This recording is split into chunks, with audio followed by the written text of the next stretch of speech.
Okay, storage. We know that that is the most challenging area for Joint Commission medication management standard compliance.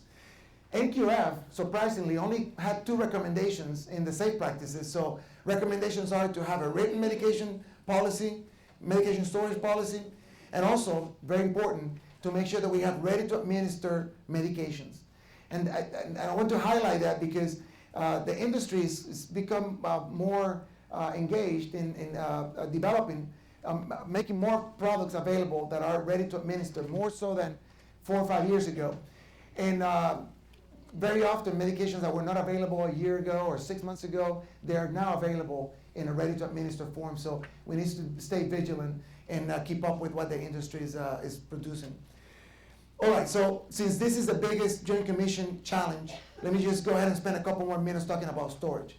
And I want to start by saying that the Joint Commission a few years ago, through the change of leadership with Dr. Chassin and Dr. Blowing and others coming to Joint Commission, they started to be more customer friendly and looking at how can we help facilities across the United States to improve compliance with standard, but most importantly to improve safety and quality in our facilities, in facilities across the United States. So they started to develop the booster packs. Anybody familiar with booster packs? Anybody has seen this booster pack?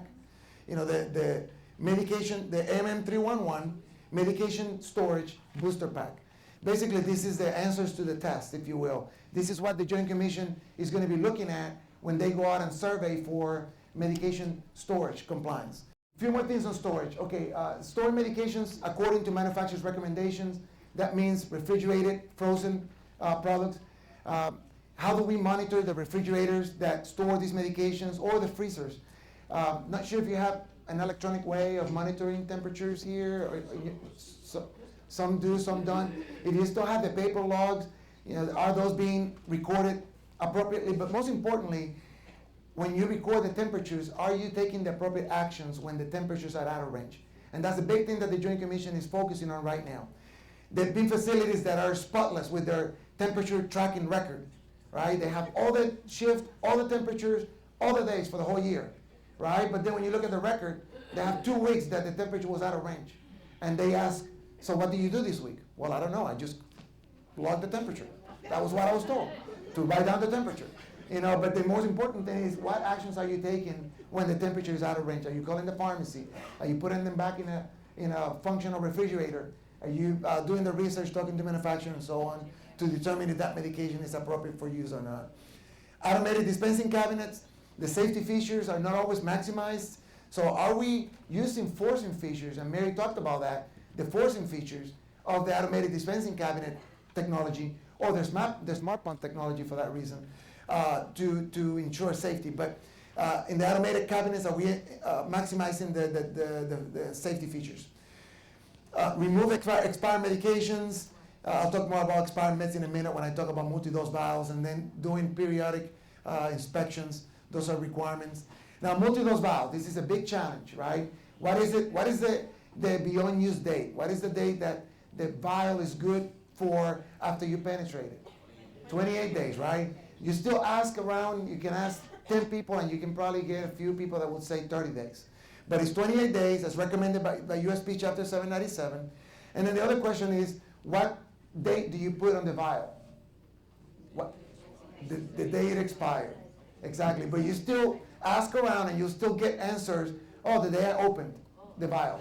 So the Joint Commission recommendation, or the Joint Commission requirement actually on EP7 is that you have the expiration date on the vial.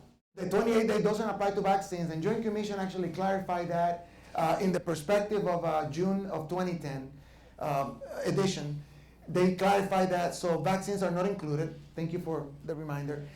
A recommendation that I give folks is to use these kind of labels where you're required to put both dates, the date open and the date expired, so that way there's no confusion on which date is that you have to put down on the vial.